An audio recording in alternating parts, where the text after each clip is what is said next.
In 2024, more international students in the United States found jobs through a very special work program called OPT than ever before.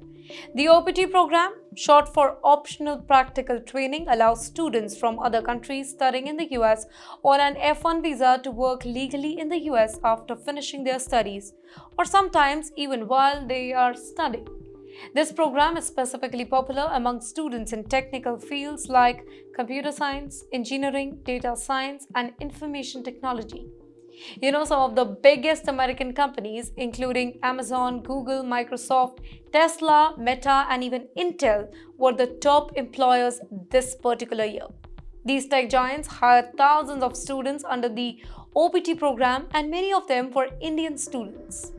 OPT is like a way for foreign students to gain a real work experience in their area of study.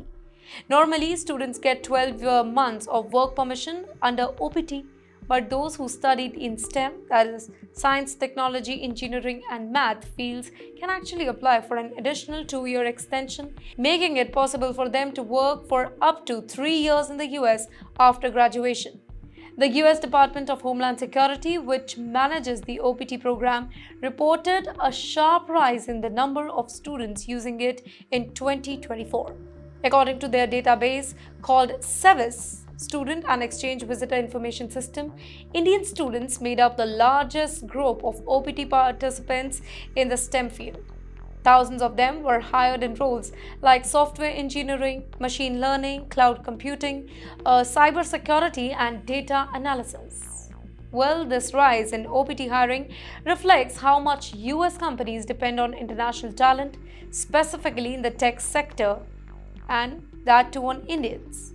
The US continues to face a shortage, though, of highly skilled workers in technical areas, and OPT helps to fill that gap. Employers find OPT attractive because it allows them to hire skilled graduates without immediately dealing with the complicated H-1B visa process. In fact, for many international students, OPT is often the first step towards long-term work opportunities in the US. Once they complete their OPT, many students try to switch to an H-1B work visa if their employer agrees to sponsor them. In total, hundreds of thousands of international students participated in OPT across the US in 2024, and the top hiring states were California, Texas, New York, and Washington, where most of the tech companies are based. The surge in the OPT numbers also reflects a growing trend. Most students from countries like India, China, Bangladesh, and Nigeria are actually choosing to study in the US, specifically in fields like artificial intelligence, robotics, and data science.